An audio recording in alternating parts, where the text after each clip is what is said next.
Let me paint you guys a little picture. You're at your local gym and it's the busiest time of day, but you're still going in thinking, I'm gonna get every machine I need and nail all my movements for today. Joke's on you. What you're actually gonna end up doing is waiting on most benches, machines, and even the bathroom. I see it constantly where somebody's waiting upwards of 5 minutes for the machine they think they need. Now, usually in my experience, this is that teenager in Crocs, dripped in young LA, who has all the time in the world because they're on summer break. That's probably not you though. You have finite time, but you still need a great workout. So what do? Well, if you don't know how to substitute movements with confidence, knowing you can still target that muscle effectively, you probably end up waiting for the person who is inevitably trying to set the new world record for the most reps on the lat pull down machine with the lightest weight possible. But here at RNL Fitness, we say frick waiting, and we always have a plan A, B, and C. That's why in this video, we're gonna go over the most popular movements at the gym, and then I'll go through substitutions that will give you just as good or maybe even a better workout. What is up, everyone? I'm Ryan. Welcome back to RNL Fitness. This is your go-to channel for elevating your gains and your brains. And that's why in today's video, we're going through all the substitutions that you might need for popular exercises. Now, in my experience, there's two main reasons somebody would substitute an exercise. One is you go to the gym during very busy time, usually after work or in the morning. And at these busy times, most of the popular machines, so pec deck fly or just flat bench, incline bench, depending on which gym you go to, are taken a lot of the time. And I know that it's annoying to wait for somebody because sometimes people do take their sweet ass time and do too many sets, too many reps, or sit on their phone too long. That's one reason. Number two would be if an exercise specifically is causing you pain, or maybe you got an injury recently that you were doing this lift before and now that lift specifically is causing you pain. Now with these two reasons in mind, the purpose when I think about substituting is going from a target muscle to the same target muscle, trying to get a similar stimulus of the first movement that you were gonna do. And that's what we're gonna go through in this video. So let's jump right into the first movement. First move we're gonna look at substituting will be the barbell deadlift. Now, if all the Olympic lifting platforms and all the racks are taken, you're gonna have to choose a variation without a barbell. But first, I want us to think about what the deadlift actually targets.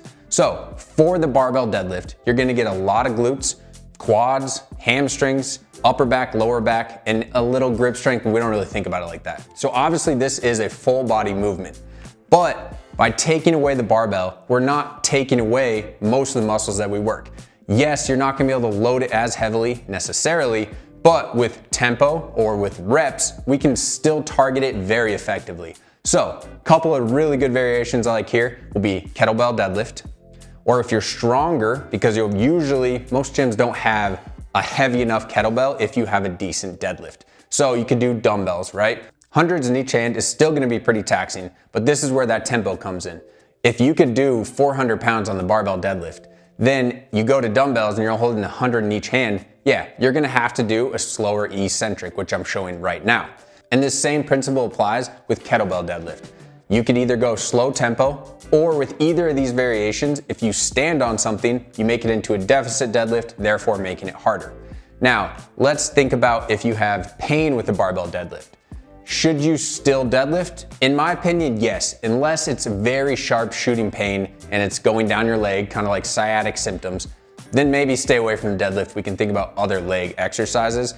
But in my experience, usually when you can get that center of mass a little closer, so a kettlebell straight leg dead, even a kettlebell deadlift if the range of motion does not affect that back pain, these are both really good movements, but we'll still target very similar musculature, while also limiting the range of motion, so putting that back less at risk. Move number two, we're gonna substitute, which I swear every time I go to the gym, this is taken at mine, which is a barbell bench press. Most gyms have a fixed number of flat benches with the barbell attached.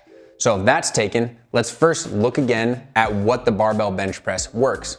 Obviously chest, front shoulders, and some triceps, right? So with that in mind, we can obviously go to a dumbbell bench. That's a very easy one-to-one. You're basically getting the exact same effect.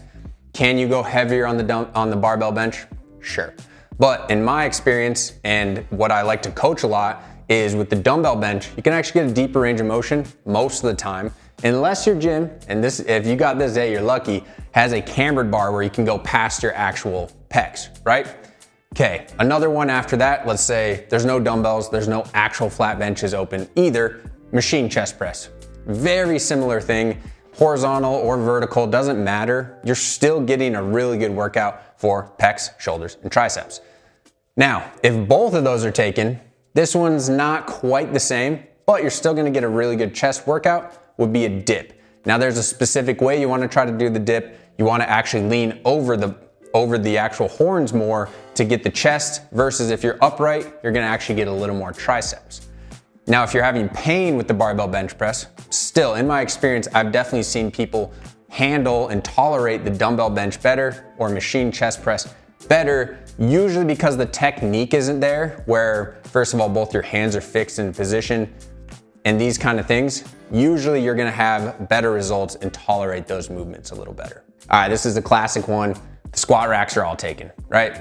Okay, so you're trying to do barbell squat. Well, when we're squatting, we're doing glutes, we're doing quads, adductors a little bit, which is like the inside of your thigh, but mainly it's glutes and quads, right? And most people just kind of primarily think about quads.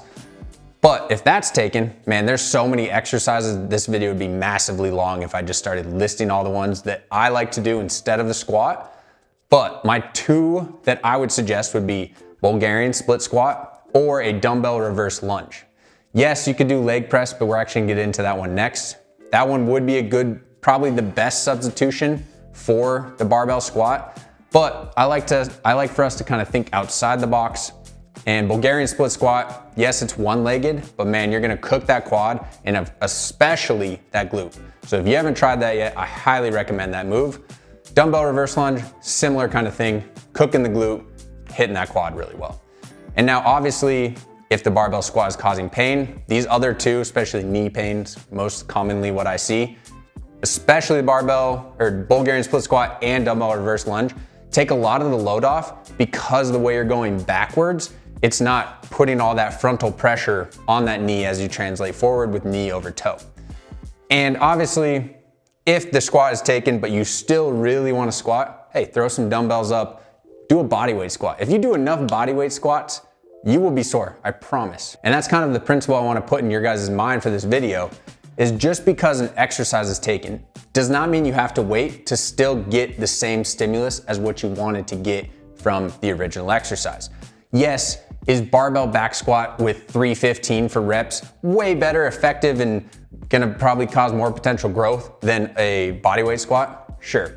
But for most people who don't know how to substitute exercise, you want to just start thinking about similar movement patterns and how you can actually just get stimulus without having to wait and not spend your entire night at the gym. Move number 4 that we're gonna look at would be if the leg press is taken.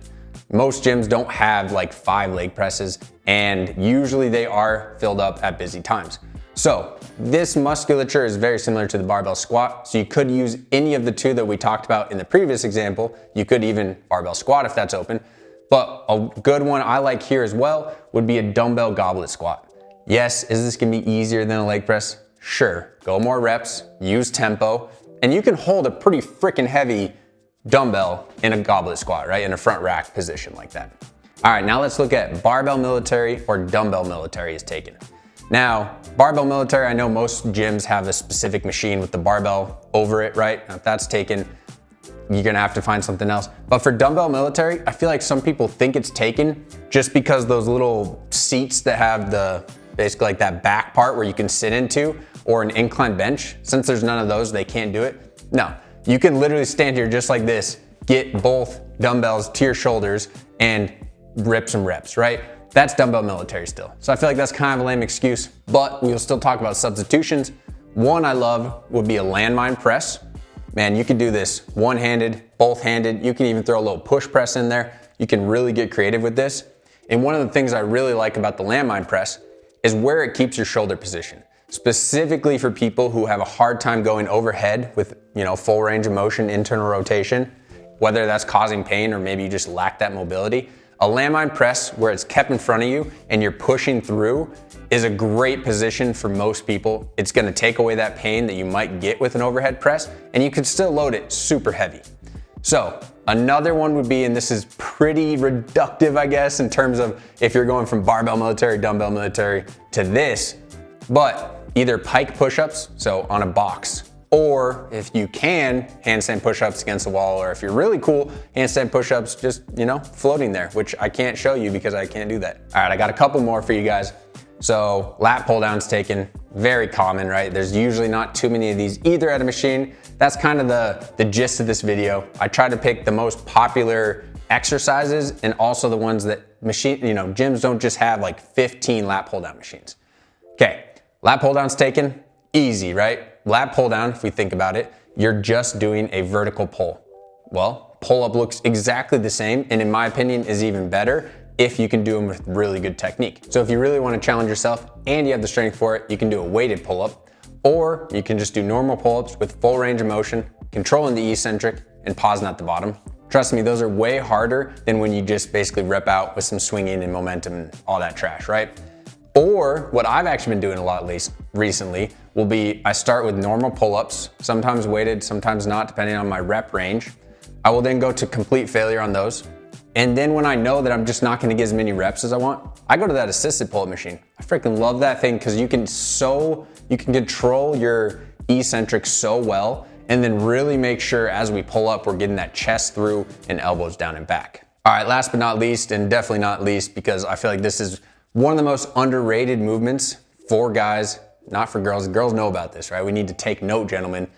It's just that most gyms, you can't set up for it in a very effective manner. I honestly never do it at the gym because of this reason. But if your gym might have one of those hip thrust machines with the belt on it, or some of them do have what I'm showing you right now, is this hip thrust pad. Now, if you have that, that's gonna be taken most of the time, let's be honest. So another way to work your glutes, and it's a little more uncomfortable, so maybe go into a corner somewhere, would be frog pumps with a dumbbell. It's gonna be a similar range of motion, similar pump that you're gonna get, AKA frog pumps, right? But obviously the weight's gonna be different. So just like all the other exercises, we really wanna focus on tempo and controlling the eccentric here to get a very effective stimulus still.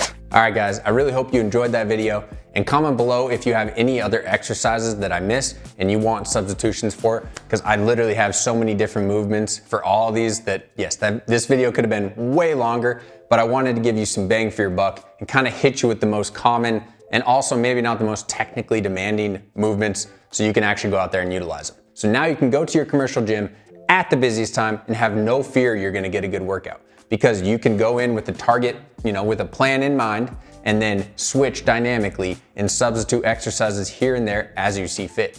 And you don't have to spend 3 hours waiting for machines. You can spend, hour and a half that you've hopefully allotted that week for the gym, get the gains, leave, get your post-workout, protein, all these kind of things, and go on with your life. Now, if you're interested in learning these kind of things that elevate your fitness, don't forget to subscribe, and I'll see you guys in the next one.